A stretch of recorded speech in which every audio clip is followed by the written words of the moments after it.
are listening to Nerd Best Friends. Good for you.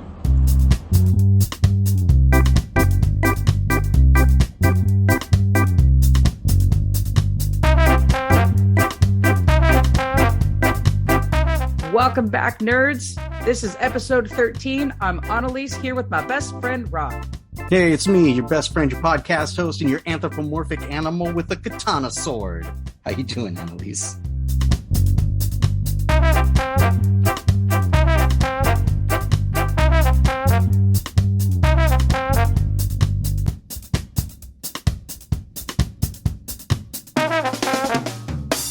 You practiced that one. I absolutely did. I don't want to get caught not being Beautiful. prepared like I have so many times in the past. I love it. Here we are, episode 13, and we are continuing our non-superhero comic book love, our non-superhero comic book suggestions. So nerdy that we had a very long episode last episode, Rob, and now we're on our top 4 plus honorable mentions, where it ended up with like a top 20 list, right? Well, yeah, put them together. There's top 20, but there's also honorable mentions. It's going to end up being 50 comic books. So get your notepad ready, get your spreadsheet out, because there's going to be plenty of recommendations. And man, these top 4 for both of us are just strong. I've been excited to talk about this since we finished recording the last episode. I looked ahead and I am shocked. Like, it's like a BuzzFeed episode. You'll be shocked at Annalise's number 1. Yeah, and actually, you'll be shocked at some other things I have to say about that too. So let's get there. Rob, what is the craft beer of the episode? The craft beer of the episode is, we're going to call this Pale from the Crypt. This is by Liquid Gravity Brewing Company. But what's exciting about this and why I'm bringing it up is because it is a collaboration between the Liquid Gravity Brewery and the Tales from the Crypt magazine, and specifically the artists. So if you think about that iconic cover of a Tales from the Crypt magazine or comic book, right? Or a creep show or whatever that might be. Yeah. That artwork, in fact, specifically issue number 39 from December 1953 adorns the can of this beer. And these cans are beautiful. I haven't even opened this beer yet because I just love looking at it. This was a gift from a friend and listener of the podcast, and it is just absolutely fantastic. And I would love to get my hands on more from Liquid Gravity and see, like I mentioned, this was a specific issue number that is on the can. I would love to see if they did different issues for their different styles and things like that. Really cool. If that is something near you, or you can check out Liquid Gravity's Tales from the Crypt series. What kind of beer is it? This one is a pale ale. I am going to guess that this was a whole run that they did for their different. Oh, Pale from the Crypt. I see. I get it. Pale from the Crypt. See, I know I'm coming over this weekend. If you feel like busting that open when I'm there, I mean, Tales from the Crypt is one of my longtime horror favorites. I did not include it on my list because legitimately I did not get into the comics first. I remember the show when we were growing up. It was one of my favorite things to watch. Let's see if we can track down some more Liquid Gravity and collect them all. We'll Pokemon this stuff. Okay. Beautiful. I'm down. All right.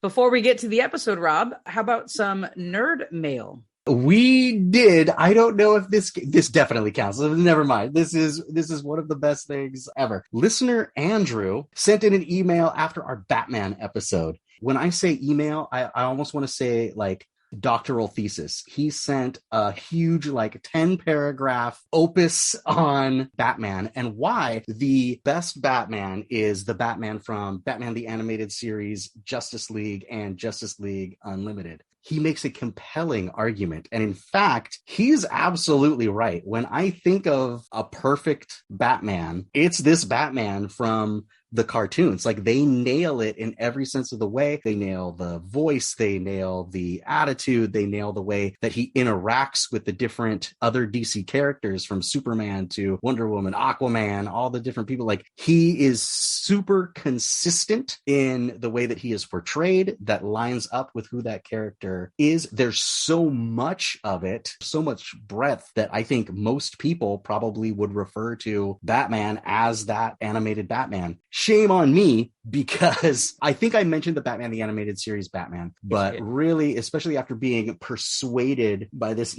email, he's absolutely right. This should have been my number 1 as Batman's best portrayal, and probably the epitome of how how most people know Batman is this Batman. All credit to listener Andrew, who is 13. Yes. And I don't care that I have a doctorate. I had to print that thing out and read it as if I was reading a researched publication. And some of it is because I don't think I've seen what it is he's referring to. So I had to like pinpoint the things he was talking about. It was not because it was poorly written, because it was so well written. It was like I was dissecting. It gave me some flashbacks of dissecting research articles for my dissertation. So it's beautiful. No, I mean, he's got a thesis. I feel personally that Batman was done phenomenally in the animated shows Justice League Unlimited, and Batman Beyond. These shows share a universe with Batman the Animated Series, and over the course of the runs, we see a total of 3 different Batmans and how they contrast and interact with each other. And it goes on. It's amazing. I loved the email. We thank you, Andrew, for your input. And I have a feeling that Andrew may be coming by again for the podcast. So I have 2 things from listener Joan, who reached out about 2 different things. First, a bit of gratitude from the listener.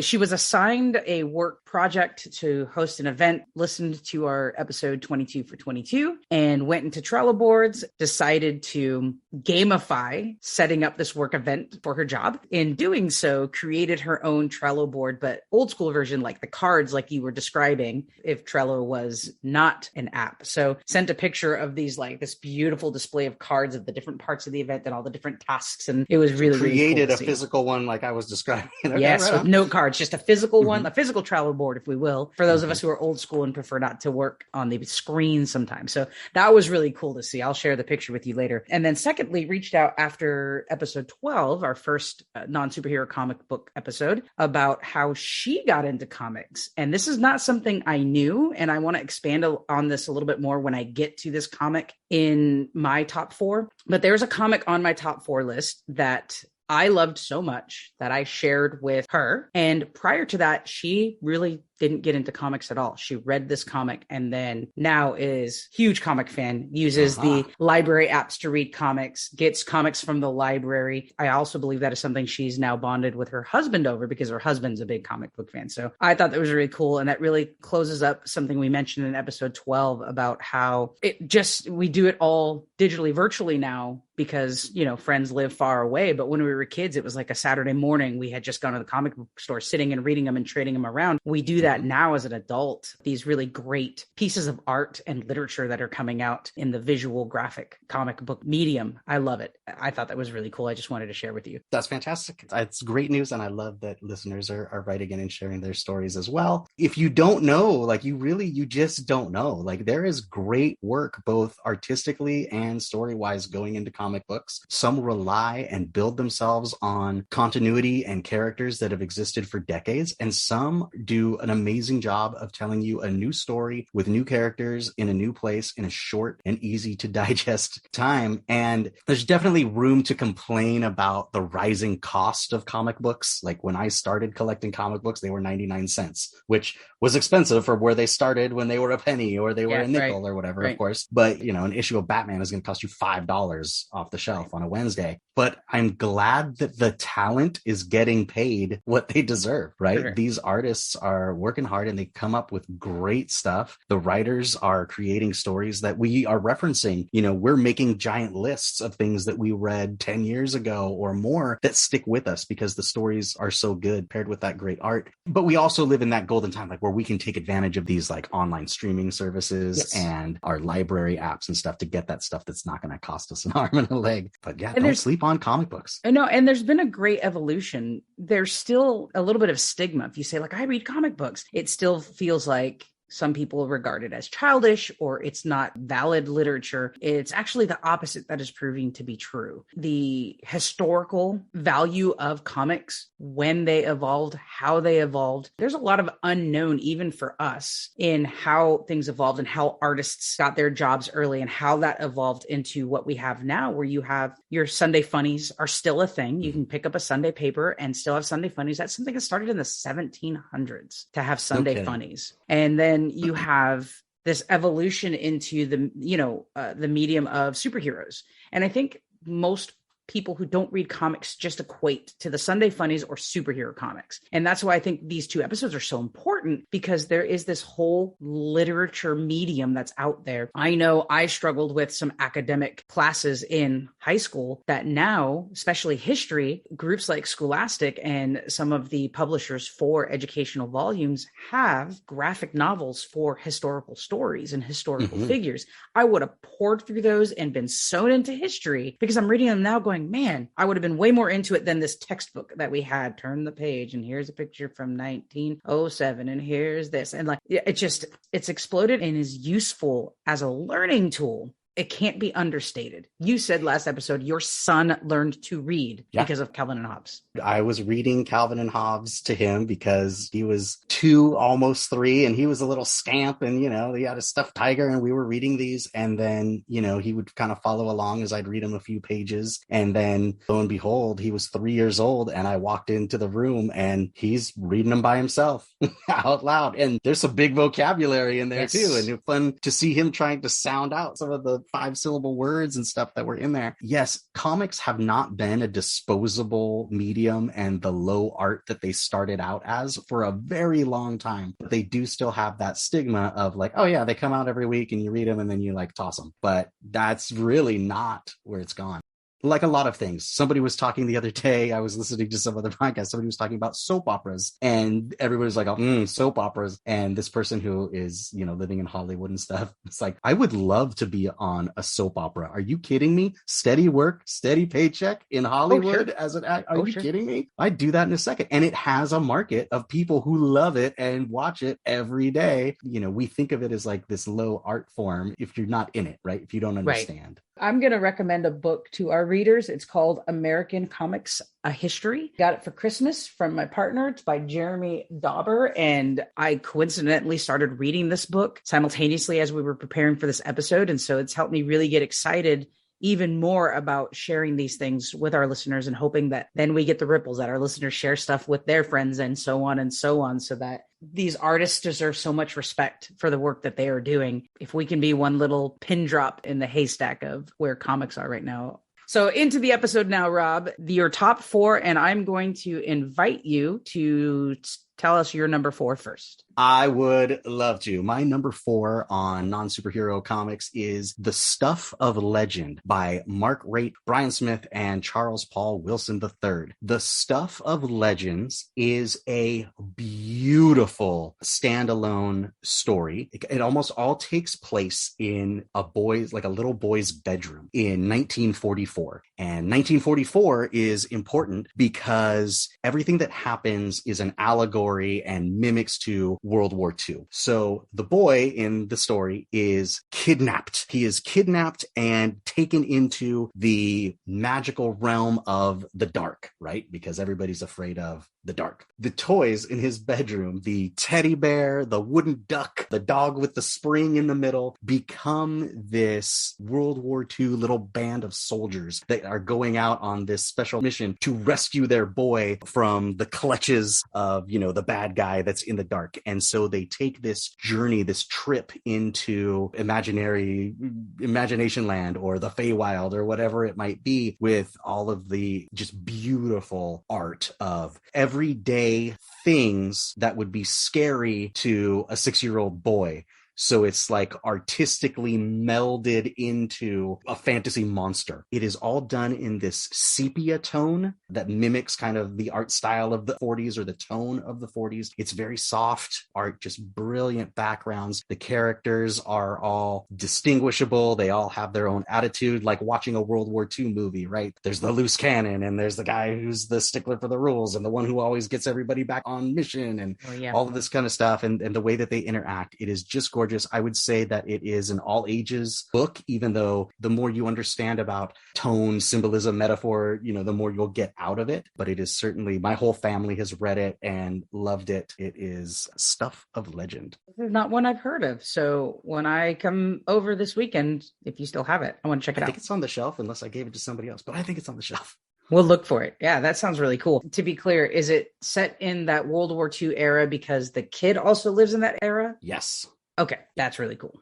My number 4 is Creepshow by Stephen King. and the illustrations are by Bernie Wrightson. So here's the deal. I started reading Stephen King at age 12, probably a little early for Stephen King, but my parents didn't really regulate what I read because I read all the time. I was introduced to Stephen King with his novella series, 4 Past Midnight. And I know Stephen King is known for all these really big, deep, heavy horror novels like It and The Stand and Carrie and Christine and all these novels. My favorite parts of Stephen King are his novellas and his short story collections. Those are my favorites, with some exceptions. As an example, Stephen King novellas like a collection called Different Seasons. 3 of the 4 stories in that collection ended up being major motion pictures. You have Rita Hayworth in The Shawshank Redemption, which of course is The Shawshank Redemption. Mm-hmm. You have The Body, that was made into a movie called Stand By Me, which is a very cult classic and one I imagine you might show your son when he's a little bit older. The third one is called Apt Pupil, and that's a really cool story about a teenager who, through his own little early teen detective work, realizes that this guy he sees in his neighborhood is in disguise former Nazi general. And so he kind of blackmails him, like, I'm going to turn you in unless you tell me more about what happened and all that stuff. And then just the kind of madness they both descend into. And then there's a fourth one called The Breathing Method that wasn't made to movies, but those short novellas are my favorite. Creepshow was a series of shorter stories that Stephen King had written. And instead of turning it into a book, he produced it as a comic graphic novel. And I think it was really... he did the comics. It's not like a comic interpretation of a book. No, he was intricately involved to the extent that when they made Creepshow into a movie, he plays one of the main characters in the movie. So it's this series of shorter stories, and they terrified me when I was a teenager.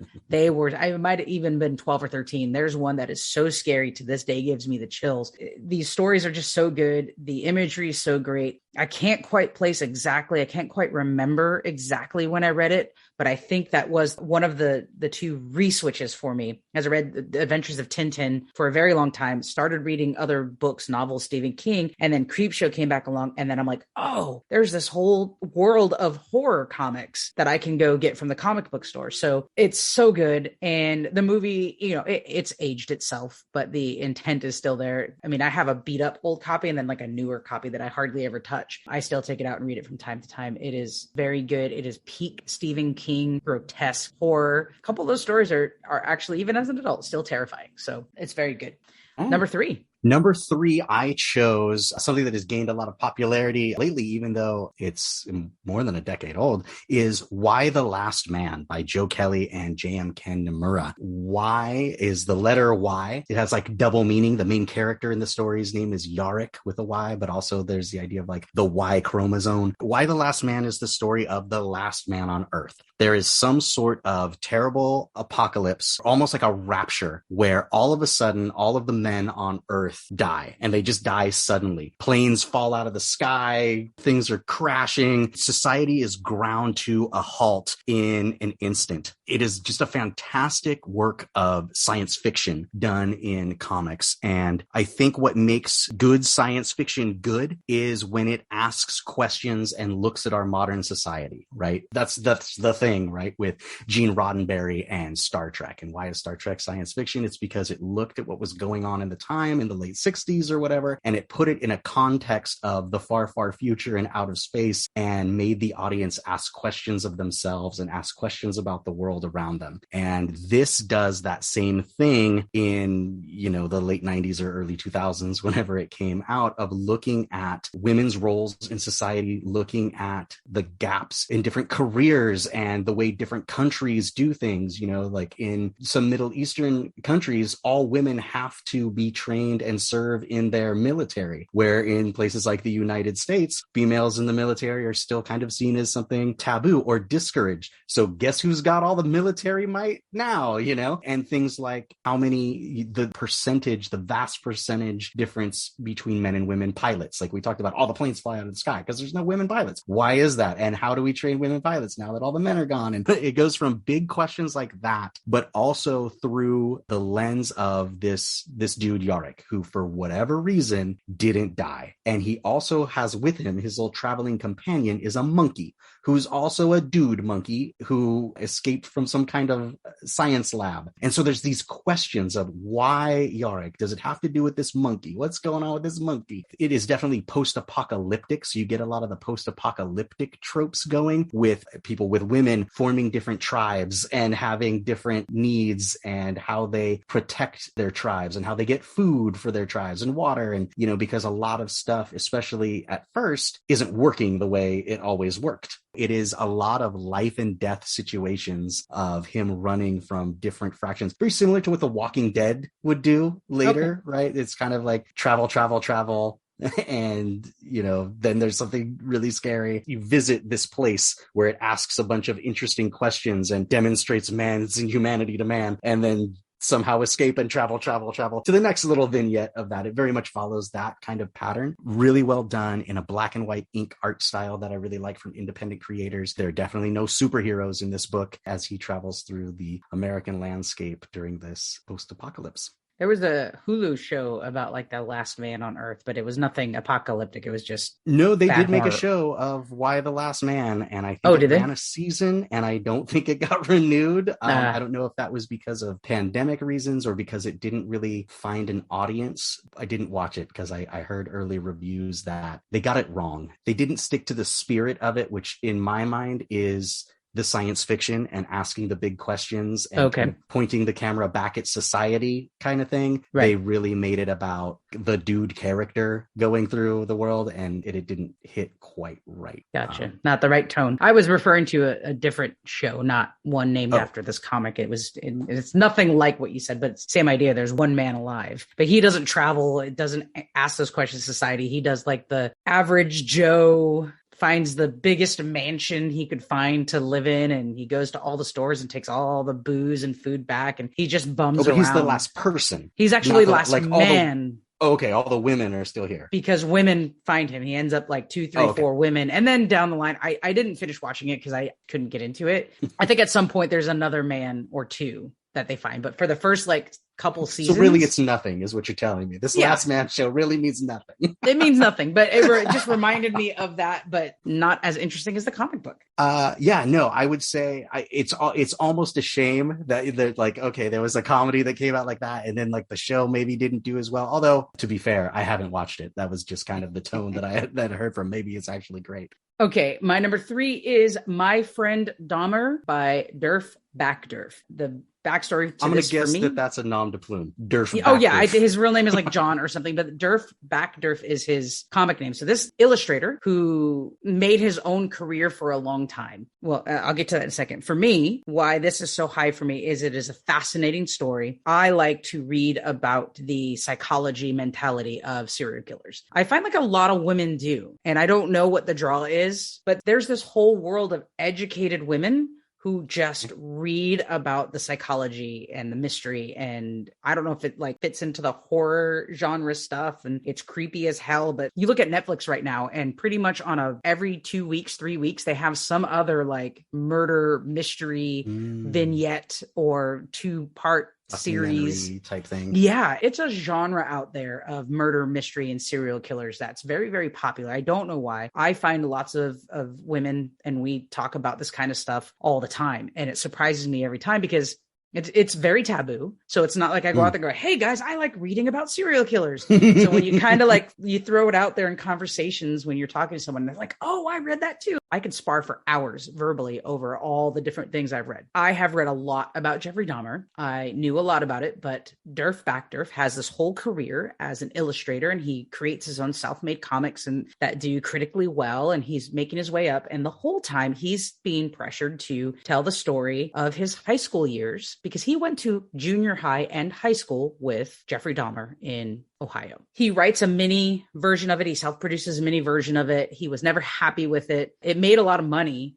but he never felt like he was able to tell the story cleanly and in a way that made sense. He felt rushed. He was limited by pages because he was self-producing it. So a bunch of years go by and he creates the longer graphic novel, My Friend Dahmer. And it follows a couple of years in high school in the 1970s and some backstory of basically Jeffrey Dahmer was this like a regular kid in his class playing trumpet in the band and hanging out with them, joining clubs and being goofballs. And they were misfits, right? They were the comic book nerds in their high school and they were the outsiders. They weren't cool jock guys, but they all hung out, and Jeffrey Dahmer kind of became this weirdo kid who was like a pet for them because he'd act funny and they'd give him money to do stupid stuff. Like we all had a friend like that in high school, the kind of really we're oddballs and the kind of really oddball one that you just invite to go along because they'll entertain you while you're there. That was Jeffrey Dahmer for them, to the extent we that talked about. It makes me think about when we talked about last episode Lumberjanes, how we talked about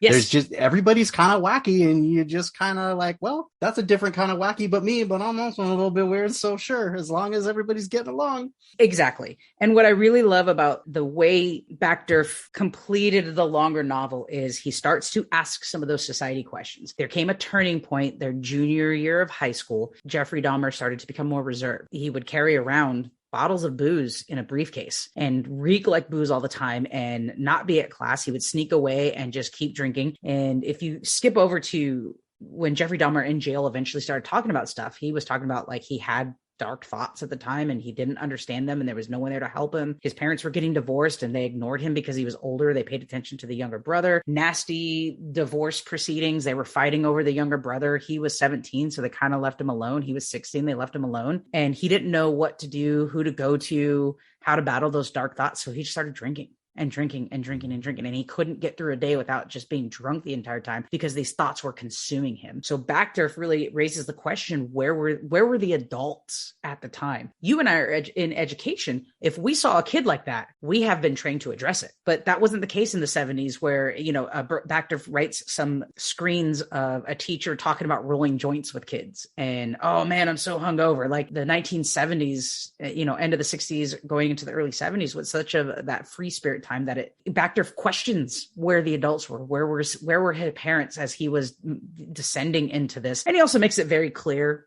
One of the strongest lines in the book, he says, I lose all sympathy for Dahmer the minute he murders someone, when he could have done something about it. I lose all sympathy for him and do not see him as a tragic character. It is this great series of events that he witnessed, basically the rise of this madness that Jeffrey Dahmer was falling into. And as he studied more about what Jeffrey Dahmer admitted to, how that fit into things that they were doing. Oh, we all went out to the mall this day. Come to find out later that night, he had gone to the cemetery to try to dig up a body because he admitted to it. And that's the date. Like he's picking these dates that he can see fit into what was his typical teenager experience, right? Oh, we were driving home after a movie and we saw Jeffrey Dahmer walking down the street. We offered him a ride home. If they piece the dates, they think his first victim was sitting in trash bags in his driveway, right? So he's piecing all of this together, and there's no spoilers here. So I'm just kind of going on a rant about it because it is actually really good. It is really enticing of a story. There's a lot to be said that eventually when Jeffrey Dahmer was arrested, Backderf's wife was in the newspaper or news, some sort of news thing, calls him and says, one of your classmates from your high school in Ohio just got arrested for murdering a bunch of people. They found heads in his apartment and blah, blah, blah, blah, blah. Jeffrey Dahmer wasn't even the first person he thought of. Huh. It's this really interesting story about this kid that we all kind of know in high school that starts getting a little weird.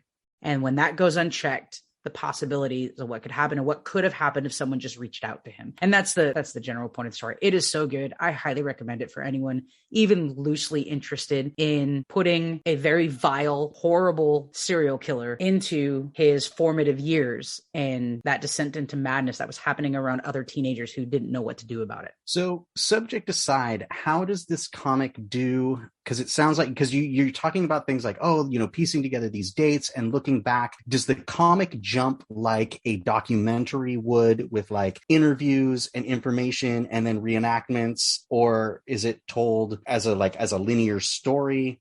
like looking at the craft of how it's built, is that what sets it apart, and how is that executed? What sets it apart for me as I read it is it's a linear story. And then you get basically a series of epilogues at the end in which he is then fitting in the pieces. But it is also mentioned throughout the book that they knew something weird was going on. And then he pieces these other events together at the end, the ones he could piece together, because he was also very genuine in how he researched and tried to get dates and times and everything correct. What you're reading in the main part of the novel is typical American teenage high school coming to life, going through adolescence and becoming your own story that just so happens to have a serial killer as part of his friend group. And the look back, because you'll see a scene, you'll see a shot of Jeffrey Dahmer hiding around the corner, guzzling alcohol. The next little the next little shot will say, how was he getting away with this? We knew he was drunk every day. The teachers had to know. So there's questions throughout as he's talking about the experiences.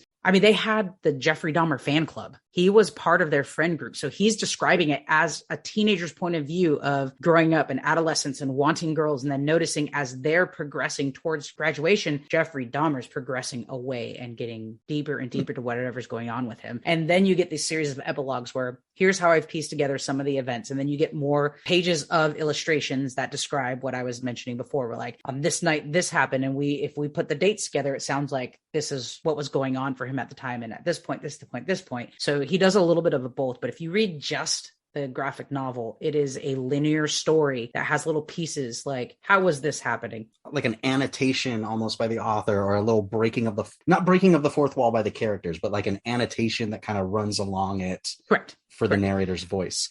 Or a commentary, right? Okay. It's commentary as you're going along. So that reminds me of a piece I read called Rat Park. Brilliant. I don't know why. I'm glad that it sparked in my memory because it's perfect for this episode. Rat Park is a short comic that is the story of, I want to say Columbia, but that might not be right. It's a university study about drug addiction and how they built this rat community, and it supplied them with morphine if they wanted to, and really studying the way that rats that lived in the park and it was wide open and it was pretty and there was lots of other people around ignored the morphine. But as they started kind of sequestering people away, or as they made it a little bit more difficult to get contact, the rats turned to their drug use and stuff. The way that they did it was brilliant, and like, I'm sure it's like a very dry experiment that they ran, but they comic book guised it. It has that kind of thing where there's commentary alongside as you're watching the characters of the scientists interact with the rats. In this case,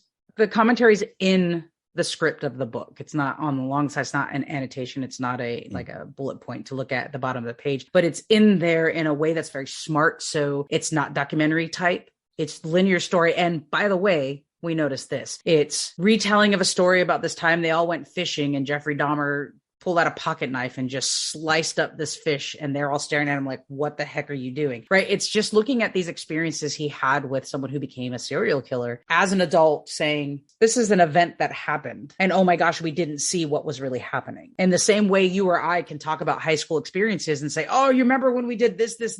And then there's some other piece that we know now that we're adults, or there's some, oh, I can't believe we got away with this. And, that's all fenced up now because of the things that people did. I mean, it's linear, not annotated, but incorporating the narrator's voice as an adult looking back on his high school experiences. Maybe a little like the Wonder Years, but a lot more dark.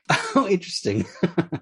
Okay. So here's what happened. My eyes did a little bit of a jump on the way that I have the notes. It's like kind of like a spreadsheet, right? In like cells. I think what happened was my eyes just like jumped as I was going across. Listener who's writing an email or something right now and just being really angry that Rob doesn't know what he's talking about. I know that Why the Last Man is by Brian K. Vaughan, the very famous and popular comic book writer, Brian K. Vaughan, illustrated by Pia Guerrera. I know that. I think I read the line wrong because I said Joe Kelly and J.M. Ken Nimamura, who are actually the creative team behind my number 2, which is I Kill Giants. Have you read I Kill Giants? Did I give that one to you? You gave that one to me. I read it. I love it. And I didn't put it on my honorable mention because I knew you were going to mention it here. I love love I Kill Giants, about a young girl, maybe 11 or 12, seems like she's kind of in the upper elementary years. She has a rough time at school. She's the weird kid, right? She wears a headband with rabbit ears on it that are all kind of like tattered and stuff because she wears them every day. She carries around a satchel, right? She doesn't have a backpack like the other kids. She doesn't have a purse like the lady. She has a satchel. She has her bag of holding where inside she carries around a toy plastic hammer and the Dungeons and Dragons monster manual, because it can't be made up, Mom. It's a manual. Everything in this book, from the other kids at school to the way she's looking at the world and seeing things, is symbolism and is metaphor. There is an evil that exists upstairs in her house, right? She never goes upstairs. The story progresses. We learn, well, her mom's upstairs, and her mom is upstairs in bed because her mom is dying of cancer. And that's the big dark evil that is metaphorically, that she's scared of and doesn't want to face. All of her problems manifest themselves as giant monsters, right? And Barbara slays these giant monsters with, her little plastic hammer that's in her backpack, etc. So there's a lot of going back and forth between how our character Barbara sees the world and what the rest of the world might see those problems as. And what I love is the metaphor continues to the end of the book. And I don't want to really spoil anything, but throughout the book, there's a storm coming. They live on the East Coast of the United States. And, a big nor'easter, as they call them, is coming. And you just get that sense of dread. The storm is the mother's death, is really a storm that's going to destroy the house, is really a magical giant, is really going to be able to defeat it, or is Barbara really going to walk out on the beach in the storm and die herself? It is a fantastic ending to the book. It just builds and builds and builds to the end where I think you're still,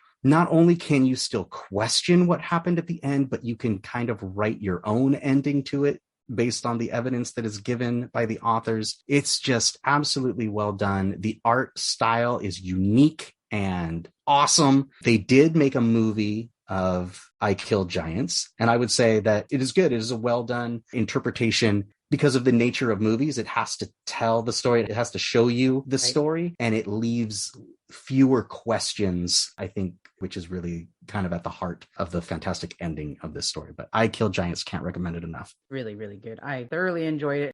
Number 2 for me, Fun Home by Alison Bechdel. And I know I've talked about Fun Home previously. I think I talked about it way back in the episode we had our friend Michael on about his book, Wisdom of Gunkles. Alison Bechdel, quick history, has been a comic illustrator and writer for a very long time. I read a weekly internet strip that she wrote in the 90s when internet's things were relatively new for us. So when I was in college, wrote a strip called Dykes to Watch Out For. And it was a cast of lesbian characters that was helpful for me in my own coming out years to read stories by her. And then she came out with Fun Home. And Fun Home is an autobiography about her life as she was in college. At some point, her father dies tragically, and it is a question whether it was truly an accident or a suicide. Discovers that her father had a secret, that he was actually gay. And this is a guy that clearly had some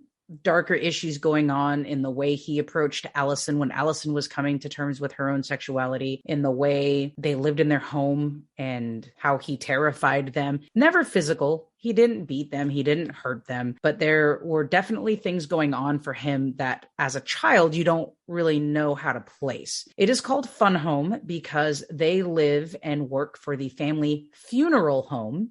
And Fun Home was the term they would use, like, I'm going to go work at the Fun Home. So she was around funerals and dead bodies and stuff a lot. And that creep factor that they're, her grandparents, she would stay the night at her grandparents and they lived above the funeral home. So she had that creep factor and also that family factor. And then finding out these secrets about her dad after her dad passed away, and just piecing together this question about her father. So that rings to me in a couple of different ways. Obviously, you have the coming out stuff, which is important to me, but Allison finds out these things about her father after he dies. She can't talk to him about it. She can't ask him about it. And that's very similar to what I'm experiencing and have experienced since my father passed away. So he passed away 13 years ago, and we found out some stuff about him and his involvement in the Chicano education movement of the 70s after he died. I can't ask him about it now. So it rings personal to me, but Fun Home is an award-winning comic book. It's so important to the genre and literacy. It's actually mentioned in the introductory chapters of the American comic history book I'm reading. It has become a musical. That is a Tony Award-winning musical. It's been regarded as an important piece of literature, and I highly recommend it. You do not have to be LGBTQ to read it. We all have things about our families that we find out later because as children,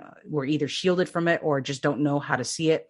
Basically, anyone who grew up with parents, this is a good one to read. It is really good. And it sounds like it'd be a downer. It's really not. It's about uncovering this mystery of her father while she is uncovering the mystery of herself and coming to terms with her childhood, which we all have to do when we become young adults. So it's really good. I really recommend it. That sounds like an important book for was that your number one or your number two? That was my number two. When I talk about my number one, which I can go to next if you want, I can talk about my number one. That's my number two because for all of those reasons I listed, but my number one has a bigger impact for one reason in particular. But you want me to do my number one? No. I was just using that as a segue to say, like, well, you chose like a really like a piece of art, something that was really, an important book. My number one is in complete contrast, just fun and silly. It is my number one. I love this book so much. It has so many tropes, but just leans into those tropes just really hard but still keeps it authentic, right? It's not self-aware. It's not being goofy. It is just well done, straight down the middle. It is a horror Western, almost like a gothic horror Western set in like Civil War times. This is the book, The Sixth Gun by Cullen Bunn and Brian Hurt. Cullen Bunn created The Sixth Gun and since then has gone on to be like an esteemed top creator, writer for both Marvel Comics and DC Comics. Everybody can't wait to get, what is Cullen Bunn going to do with the Justice League? What is Cullen Bunn going to do with the Incredible Hulk? Whatever it might be. And a lot of it started, I feel like he broke through with the collection of The Sixth Gun. It leans into American folklore and legends. There's historical fiction with the Pinkertons,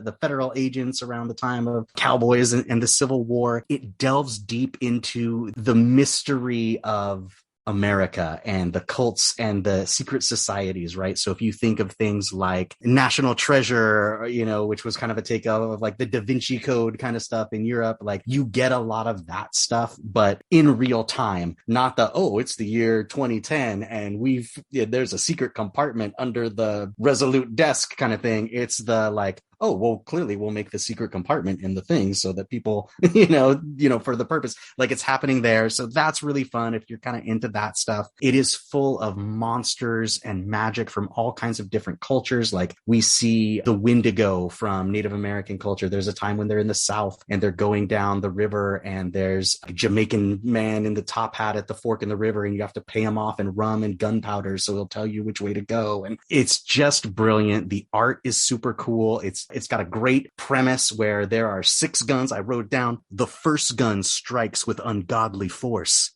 The second spreads the fires of perdition. The third spreads a flesh-rotting disease. The fourth raises the dead.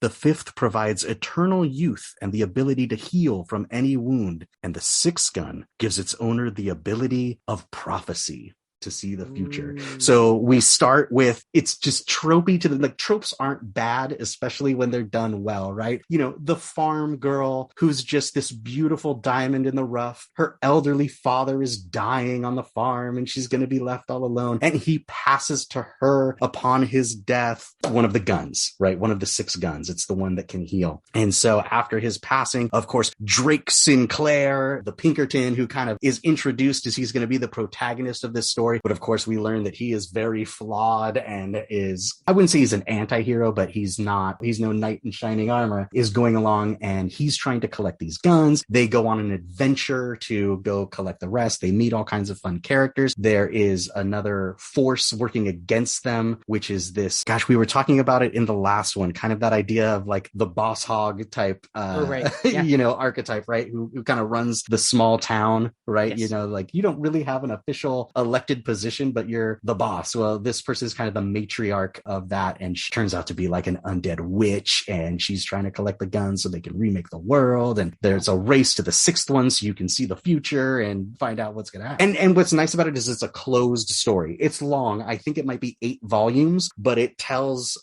a complete story from beginning to end of the adventure of these guns and how they will fall into the right hands and go back and forth, as they meet different people and sidekicks. They have their story arcs, and lovable characters die, and there's a lot of heroic moments and cool monsters. It's just super, super fun, and it is definitely not a superhero comic in any way. It is a gothic horror 1800s American folktale type story. I love it. I've gifted it to many people, and it's probably one of those things where, because there's so much new content always, and there's just always stuff on my backlog, I very rarely go back to things. This is one that I know that I'm going to end up reading multiple times because it's just fun and I just love it. Very good. My number one is also what you called a closed series. Mm-hmm. My number one is Chew by John Layman and Rob Guillory.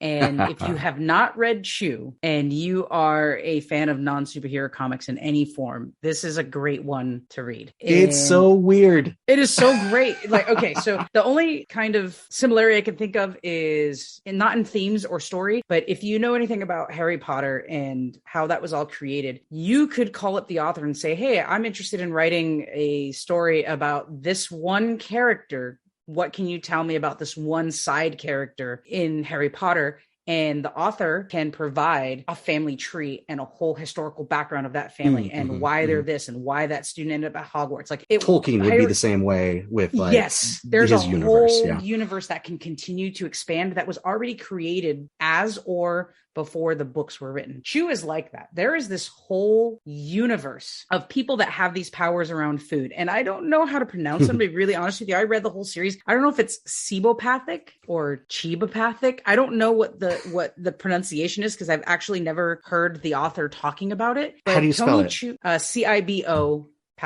I don't think it's real. And here's why. Oh, Tony yeah, it's Chew. in the superpower wiki. I was like thinking like, oh, well, Google will give me a pronunciation guide for this word. It's a made up word. You're absolutely right. Exactly. I would say sebopathy. I would say I said sebopathic in my head while I was reading it. And Tony Chew is not a superhero. These are non-superhero comics. But Tony Chew also, just side note, is I believe the first Asian main character, title character of a comic book. There's something along those lines I read. I'll have to find what I read about that, but there's probably caveats to that as far as like an actual representation of an Asian person by an Asian author and not like a cartoon stereotype of what 1940s America thought Asian people were. Because we definitely had like kung fu comics and all kinds of like cool stuff before Chew. And it might be Asian American, right? An actual authentic Asian American character, but I'll look up what I read. But yes, you're actually right. Not the first Asian period, but there's some little thing where Tony Chew falls under that was made. It was a big deal. And it was a big deal because they almost made a TV series over it. And so this will be the first TV series based off of a comic book that stars an Asian American. Like an Asian American creator. Exactly. Yeah. Tony Chew is a detective who has this sebopathic power, I guess, if you will. He's not a superpower, but he has this ability that whatever he eats, he gets psychic visions of however it got there. So he gets like a flashback of how it died. Well, if he eats an apple, he gets he gets to see the farmer that picked it and it's how it sprouted from being a little dealy into an apple and the farmer picking it. He gets visions of that moment, right? So yes, more graphic if he eats almost like meat. Okay, I would explain it like this. They say like right before you die, your life flashes before your eyes. It's like he gets that life flashing before your eyes moment in his mind And it's like instantaneous, right? Yes. He doesn't like sit Yes. there tranced out. It's like just Right. this flash of information that comes to Right. him. And because of that, you know, he eats meat. He sees the flash of the animal being slaughtered, and that just is grotesque and gross and doesn't like it. And because of that, he only eats beets, because for some reason, beets is the only thing that doesn't give him these flashes. So as a detective, What a horrible existence. And they lean into that, though. They lean into it like he's just skinny and he's kind of meek and he just kind of, everything kind of sucks because he can't eat anything but beets. Right. He has these choices to make. He can take a bite of a dead corpse and see how they died. He can, I think the one he like licks blood on the floor and he sees how the person died. And so he has to make that decision every day. Can you imagine eating? And he's a detective, right? Like yes. he became a detective because he can solve every case. But he has to do that every single time. Yes. So then there's this whole universe of other SIBO type abilities. He finds a girlfriend who can write food reviews so beautifully that you can taste the food while you're reading it. He has a brother who can make food so good that he can make anybody do whatever he wants as he's thinking about it. You're going to eat this food and you're going to go rob a grocery store for me. You know, like he can make people do things. The main enemy character is, they call him a vampire, but it's someone who can obtain these abilities by sucking on people's bloods. So he goes after and absorb their powers and absorb their like abilities. Yeah. So creative. So it is so good. And like, just when you think what other food abilities could you possibly imagine, you get boom, another character that's introduced that has some sort of food related, like this guy can eat 100 pounds of this. And when he does that, he can do this. Like, it's just, it's so good. It's this whole universe. You fall in love with Tony Chu and trade. He's got a partner too, right? He has a detective partner who is like the absolute opposite of him. Just this big, fat, boisterous dude. And the juxtaposition of those two make it this, like, at times, this buddy cop drama comedy that is, it's just priceless. And there's also a deadly chicken fighter, an actual chicken named Pollo. They actually have a one shot, just Pollo, P-O-Y-O. I know that's a play on the Spanish word for chicken, pollo. And this chicken can like murder and kill people and fight. And there's all these really silly, zany things. And the world is fighting a bird flu that they blame on chicken. So chicken is outlawed. And so you can go to speakeasies that serve chicken and eggs. And he's trying to solve these crimes. And it's a 12 graphic novel, trade novels long. And the story closes at the end. And it is just so good. It's my number one. I've read it a number of times. My Friend Dahmer, number 3, Fun Home, number 2, Chew, number 1. I've read each of those multiple times. Chew is important to me because you, my best friend, introduced me to it. And you introduced me to it. It had your name written all over it. You're absolutely 100% true. And that's why you're my best friend. But also you gave it to me at a time that I really wasn't reading comic books. I kind of stopped for some time, and Chew reinvigorated my love for the graphic novel and my love for comics. And so it's important to me on a personal level. It helped me remember what I loved about graphic novels and comics. And it also, I just love the story. It is so good. It's my number one. Just when you thought you were out, I pulled you back in. And now all my money's gone. Thanks. No, man. No, it's so important. And this is the one I referred to with listener Joan. I love Chew so much. I have recommended it to a ton of people, including Joan, who said Chew was what got me into comics. I read that series and realized there's this whole genre of reading and literature that I didn't get into before, and now reads comics all the time. It's important in a lot of ways. And that's our top 10 plus. We did it. It only took 2 episodes in a few hours. And I have so many more on my list. Can we please go through honorable mentions, like quick though? Like honorable mentions are fast. Sentence. Just recommendations, 1 sentence. That's it. Ready? Okay. Why don't you do your list of honorable mentions? My whole list? Okay. My whole list of honorable mentions are sitting here because they're almost superhero comics. And as I'm looking at them, many of them are, as I alluded to earlier, anthropomorphic animals with swords. Like the first one is Atomic Robo by Brian Kressinger. Atomic Robo could have been number 1 for this list. It is a fantastic story about a robot built by Nikola Tesla who goes on adventures with his team of action scientists through history, because Atomic Robo he's atomic. He never dies. And the storyline jumps around like crazy. You'll see a story of him in the 60s working on helping NASA do the moon landing, and then a story in the 80s as he's fighting terrorism in the Middle East, and then there's, you know, something else all through time, and it's not told congruently. So you might get, you know, something from one decade, and then in the next volume something from a completely different decade, and there's all kinds of science fiction and stuff going on as well. One of the main villains of the story is Dr. Dinosaur, who is a time traveling dinosaur who speaks and does nefarious schemes like a Batman villain, and is just hilarious. It is full of action, full of adventure, and full of comedy. Atomic Robo, go get it now. Agreed. The next one is the OG Teenage Mutant Ninja Turtles by Kevin Eastman and Peter Laird from the 80s.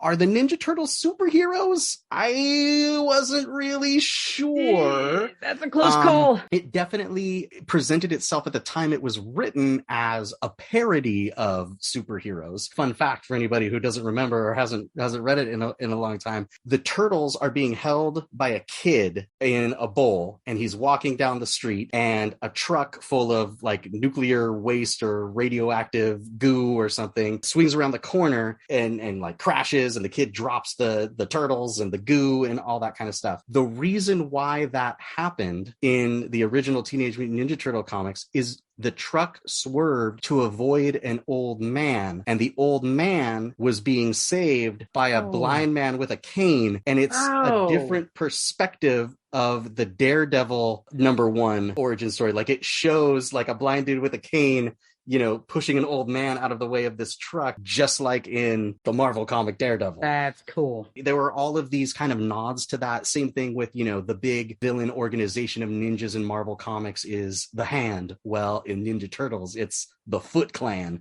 right? It's a parody of all of these ideas. So I wasn't quite sure. So that's why it went on honorable mention, even though that original stuff by Eastman and Laird is fantastic. 5 out of 5. Usagi Yojimbo by Stan Sakai. Stan Sakai has been writing these stories of this samurai rabbit who is walking around feudal Japan for decades now. And he does it all by himself. He writes these just perfectly structured stories with his absolutely amazing and beautiful pen on paper art, just black pen and a piece of paper. And he just meticulously puts together these gorgeous characters and these amazing backgrounds. You can open up my Usagi Yojimbo omnibus to any given page, and it might come across this perfectly drawn Japanese tea house with the trees and the cherry blossoms falling and the blades of grass and the intricate patterns on the shirts and in the armor all in the same piece. You just turn the page and there's another glorious, like lovingly rendered picture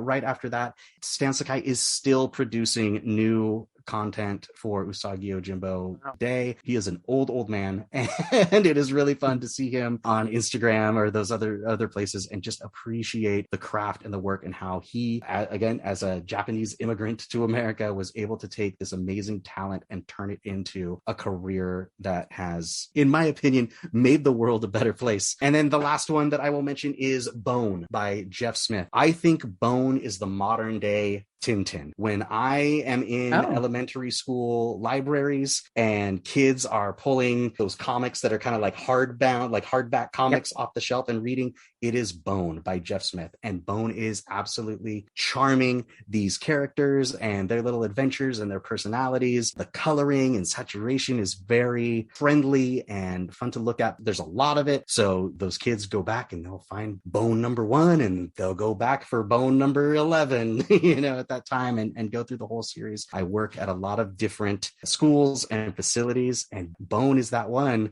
that, you know, your library or your bookmobile guy will be like, oh, do you like comics? Check this one out. I think it's Bone now. I don't think it's Tintin. I think it's Bone. Yeah, Tintin would read, I think, a little slow to today's teenagers. That's interesting. I've never heard of Bone. I'm gonna go to my school's library and check it out. Check out Bone and give it to a kid. So my honorable mentions, I have 3. Very briefly, earlier on my top list, last episode, I talked about how I like stories from the series Dexter, very similar to this honorable mention.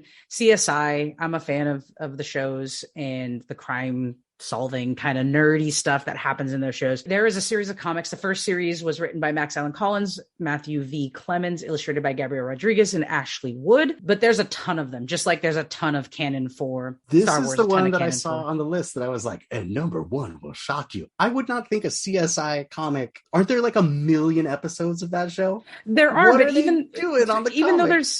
though there's a million episodes of the show always focuses on some case they're working on, and sometimes there's an arching case in between these smaller ones. But crime in Las Vegas is much bigger than really is much bigger than what they can show on the show. These are just more cases that they solve. Is it the same characters? Yes. Or does okay. Same characters, and the characters evolve as the show evolves. I don't know. I actually don't know if they were written while the show was really popular or as it got popular, but I like crime solving stuff. So it's just another, like, here's a 5-part series where they solve this crime. And it's, again, the characters have the same tone as the show. It's the same idea. And what I really appreciated, I don't know how much this is well known, but the gentleman who created CSI as a show actually grew up in Las Vegas and went to Chaparral High School. And one of my principals, when I was working in Las Vegas, one of the principals I worked for was his English teacher. So told stories about how he was like writing these series of stories and said, someday I'm going to turn this into a show. So the show continued this idea where a lot of the crimes you see on the show and in these comics actually happened in Las Vegas. Some of them are really real and expanded for entertainment. Like Dragnet. If you like,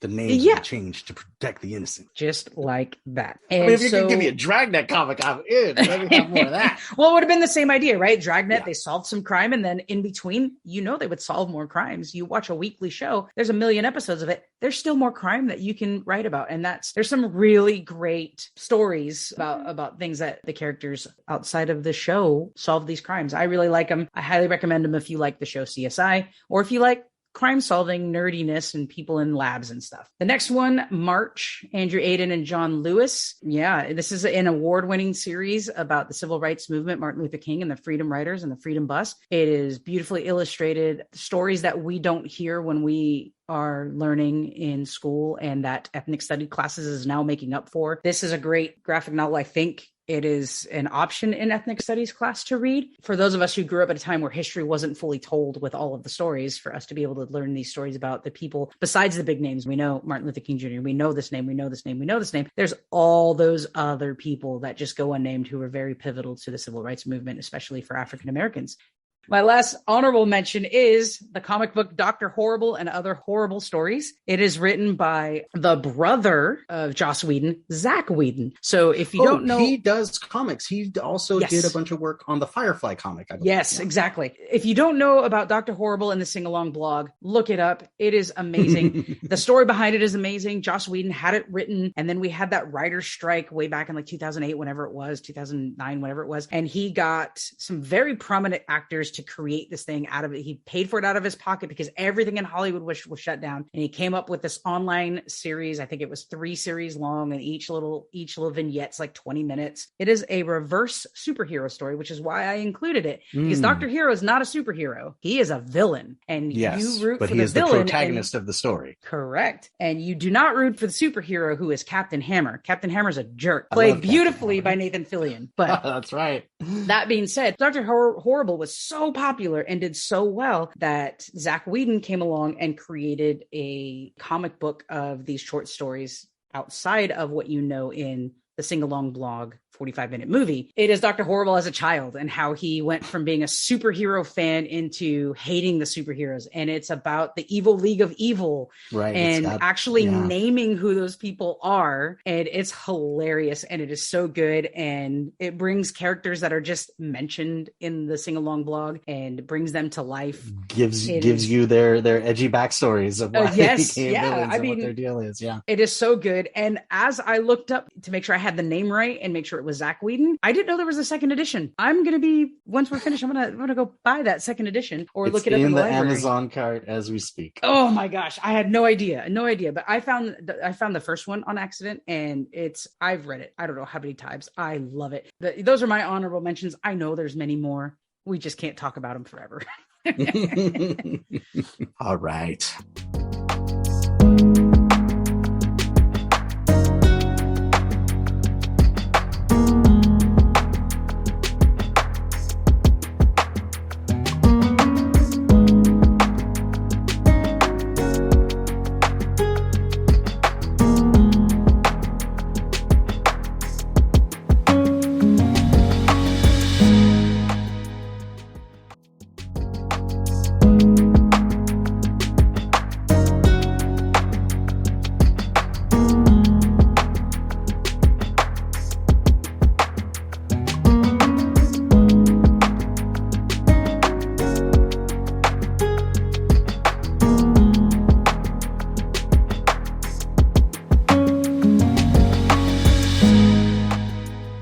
What's the nerdiest thing you did this week? The nerdiest thing I did this week was move one of my goals in my Trello board of 22 for 22. I have the list, doing it and done it is how I list them. So I moved one goal from list to done it. And that goal is back to Kickstarters. Not going to put 22. I can't afford that, but back to, and I backed to on the same day, and it's your fault. No, I am going to call you out on these lies It's your and this fault. slander. No. This is lies, and I won't have you lying to our listening audience. You have backed 1.5 Kickstarters because you somehow tricked me into paying for half of that second one. So no. You may put that Trello card, you can swipe over back to the left, and you change it to 1.5. You did not. No, so here's what's happening. You told me that was justifiable, but now you're changing your story. So what you're saying is I need to find one more to twist your arm because I didn't really have It to. doesn't have to be me. You can go milk money out of some other cow. I don't. No, this is the best friend thing. Kickstarter. I got into it because of you. Thanks. I'm still waiting for Dark Tower. I'm just saying. I'm just saying. Am I right? Well, yeah. No, the realism. I'm actually really happy that you sent these two to me. The two that I backed, one is called Final Girl, and this is the second edition of the game. It is a solo play where you play the final girl in a horror movie, and you have to try to save people from being victims and try to kill the killer like the last person surviving of a horror movie does. It looks so fun. This sounds good to you and you missed out on it. Try to beg your way into finding a way to buy it. The first one was so popular that at the time the second Kickstarter started, hundreds of dollars on eBay to buy the first series. So they raised $2 million. Their goal was like 100,000. They sold 12,000 backers. They sold 12,000 copies of this. I'm not going to get it till like December of 2022. I'm not going to be playing it until 2023 at some point because of course it comes with minis of the final girls and of the killers. And horror movie fan, I'm getting into tabletop gaming a lot more now. And because the rest of my family aren't as nerdy as me, solo playing game, this is all of my boxes checked.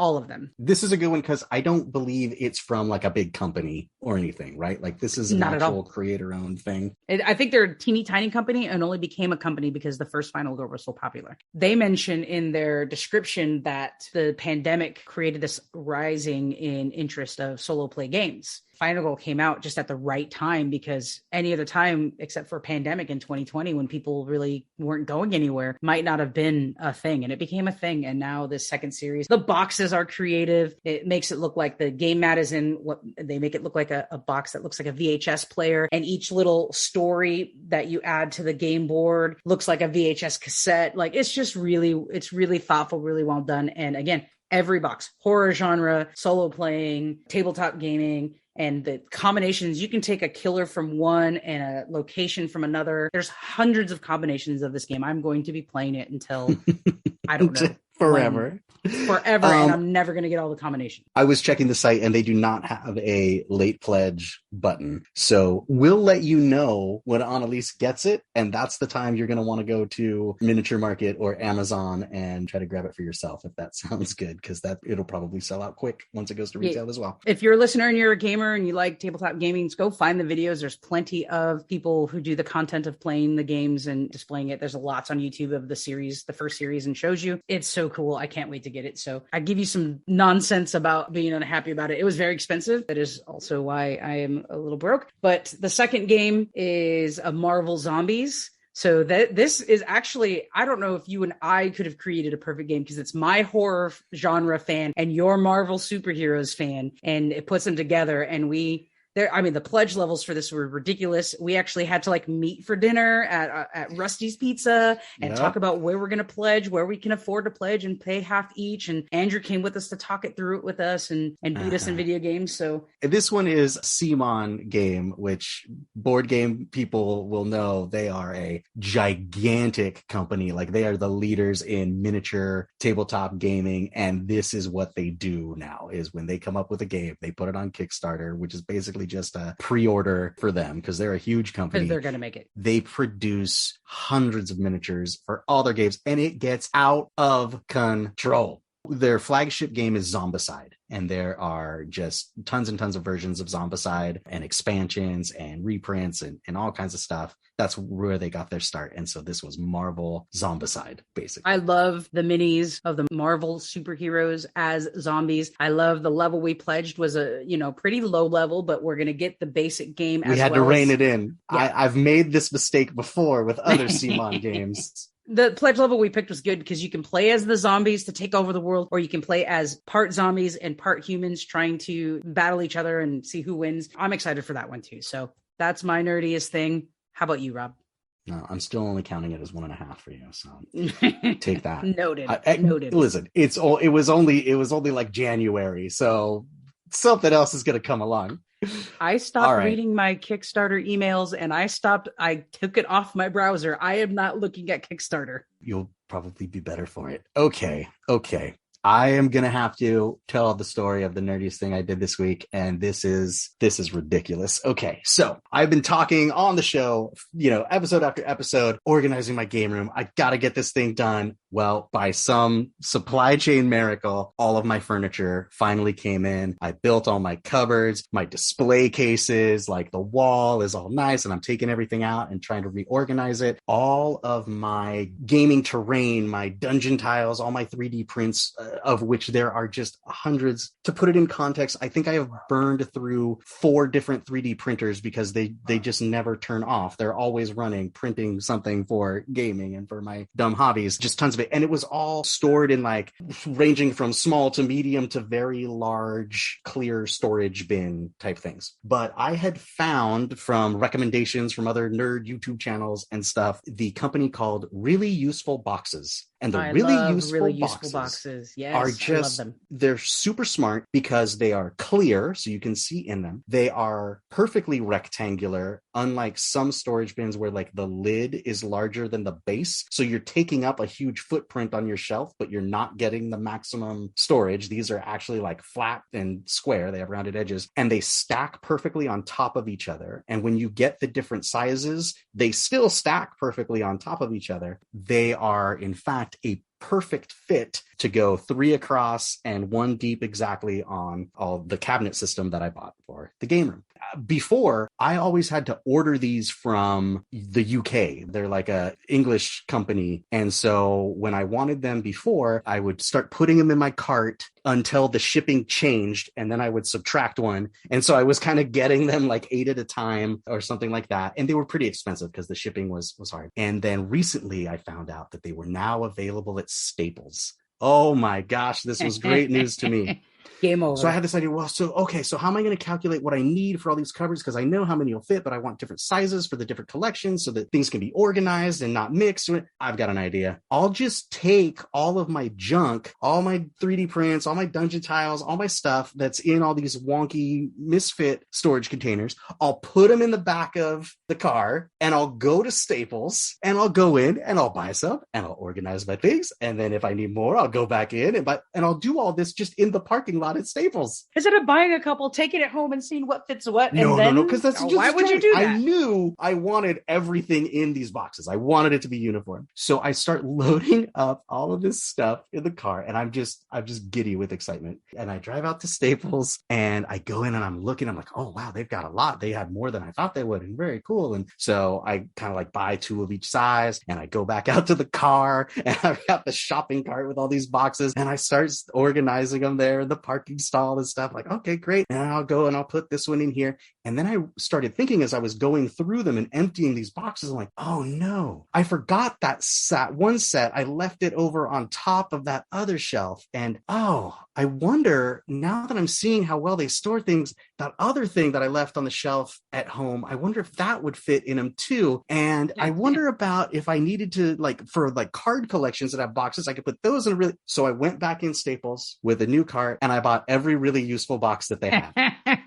And and so now I'm driving home with my SUV with all the seats down, packed with empty old storage containers, newly organized new storage containers, and now a whole host of brand new empty storage containers, really useful boxes from floor to ceiling, wall to wall, window to window, with the biggest, stupidest smile on my face. It was like since I was a 10-year-old at Christmas, have I been as happy as I was driving home with just an incredible plethora of organizational boxes for my stupid game room. Because I'm like, well, I'll just put it all in there. And if there's stuff I don't need, I'll bring it back. That's a much smarter thing to do.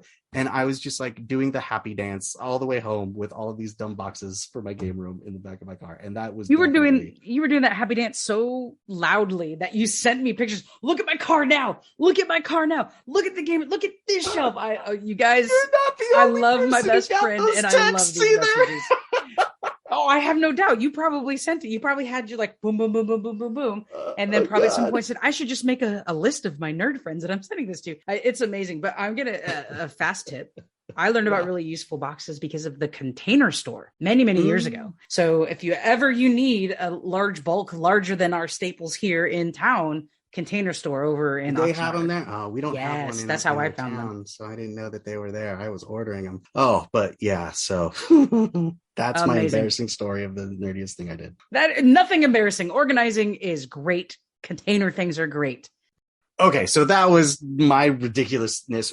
Looking ahead, what is the nerdiest thing you're going to do next week? I am super excited. I know I've mentioned plenty of times that I was a music educator for 19 years and now a school administrator. The district we work for is the district we both grew up in, schools we attended. I'm actually assistant principal of the school that we attended in high school. I was asked by the district to conduct the junior high honor band. And that is really cool. So rehearsals start next week. That's the nerdiest thing I'm doing next week. I am studying the scores. I am listening to the music. I'm super excited to be in front of a group again and conducting our group. I love this. Yeah. I mean, we sat 30 years ago in that group. I don't think we didn't know each other at the time, but because we went it was high school honor band where we played baritone together. Oh, yes. High school honor band was the one of lots of foolery, but junior high honor band, we must have both been in it. I can imagine. Yeah, we were both there. But we went to different middle schools, so we didn't know each other. I have stories in my head based off the music that was selected. I have stories in my head to tell these kids. 30 years ago, I sat where they sat, and there's a lot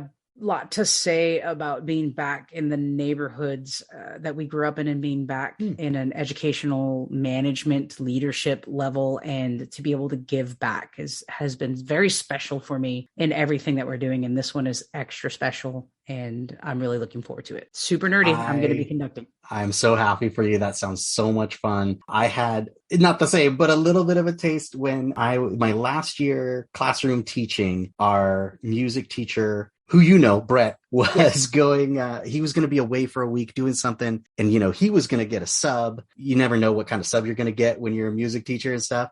So 100%. We switched, and his sub took my class for that week, and I took over his duties so I could conduct the band and do music classes. And I just had an amazing time. Every once in a while, some of my teacher friends will send me a picture of me conducting the sixth graders stuff. I'm like, God, that was fun. I really loved doing that. That was so cool. I'm very much looking forward to coming to the Honor Band concert and seeing you conduct. And I know you're having an excellent and just an amazingly good time doing that. That's super cool. I'm really looking forward to it. And there's some really very heartful circles in the district now. I had, if I count, 2 music teachers in elementary school, 1 in junior high, 1 in high school. These were the people that helped form a lot of who I am and a lot of my identity, and the fact that I became a music educator. I believe the very first music teacher I had is now passed, because I think she was elderly at the time, but I picked up the clarinet. The music teacher that introduced me to the trumpet, and that became my main instrument for the rest of my life, including now, is still an educator in the district. The music coordinator, Brett, that you just mentioned, was my student teacher when I was at Rio Mesa. My junior high teacher is now retired, and our high school director is now retired, but he's still in town. There's just these many circles and Venn diagrams of importance to my life in doing this. It's nerdy in all of those ways, and also on a very personal level. How For about you? me, I have never delved into the world of cosplay at all. Oh. I don't even like Halloween. Like I've always Okay. said, like Halloween, you know how some people like really hate on Valentine's Day? They're like, Yes. oh, Valentine's Day, I was just invented by the card companies to make me blah, blah, blah, blah. That's how I feel about Halloween. I'm like, Halloween, that's not real. That's just a bunch of troublesome teens that they made up to sell candy, blah, blah, blah. Like I'm a grouchy old man about Halloween. I just don't like costuming or whatever. But there is something called Viking Days Walk Through the Middle Ages at Ooh. my son's school, Okay. where their big history project is that they have a group and they find some sort of event, or it can be like a myth or legend or something, where they're going to study it and do a research paper on it and then like represent it. And there's going to be a tour of the feeder schools, 5th and 6th graders that come to that junior high are going to come walk through the Middle Ages and see these things. My son is going to be depicting a Viking in this. And so we are going to, of course, turn it up to 11 on his costuming. And his mom's got it all picked out and she's ordered like the boots and like the belts and stuff. His nana is like sewing him a wolf pelt, like cloak type thing. And for my part, I'm going to like 3D print this huge wolf skull that will go on his shoulder to do the thing. So we're going to do some cosplay. I'm going to try to mix. I was like, I have it, it's like, well, I know how to put together this uniform. And somebody else is like, I know how to sew. And I'm like, I could 3D print something. So we're going to do that. And I'll make sure that I get it, just right and paint it up really cool. And that's the nerd project coming up for us. That is amazing. I know Andrew will love it because he's a theater kid. And if he doesn't grow too much between now and Halloween next year, he's got an amazing Halloween costume. That's true. Hopefully it'll serve some double duty. Thank you for all of that, Rob. And listeners, hopefully you enjoyed listening to these rants about comic books and that we've inspired you to read some and inspired you to talk about the nerdiest thing you did. Next episode, we are going to talk about and introduce role-playing games or RPG games that are not Dungeons and Dragons. For those of you not interested in D&D, but maybe you want to learn about more RPG and more games. I'm very much looking forward to that one. And I'm very much looking forward to seeing what people have to say about this episode. Join the conversation by following us on Instagram, Facebook, Twitter, all at Nerd Best Friends. Or send us a message by writing to podcast@nerdbestfriends.com. Please make sure to listen, subscribe, like, follow, share our podcast, and please, please, please just give that 5-star review on your podcatcher of choice. You can check out our new website at nerdbestfriends.com. Let's go read some comics, Rob. All right. Talk to you soon. Thanks for listening. Thanks, everybody.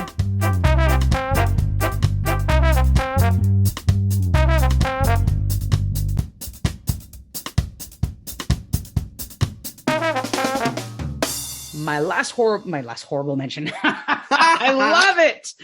What else are best friends for, honestly, if not to mess with you while you're recording a podcast?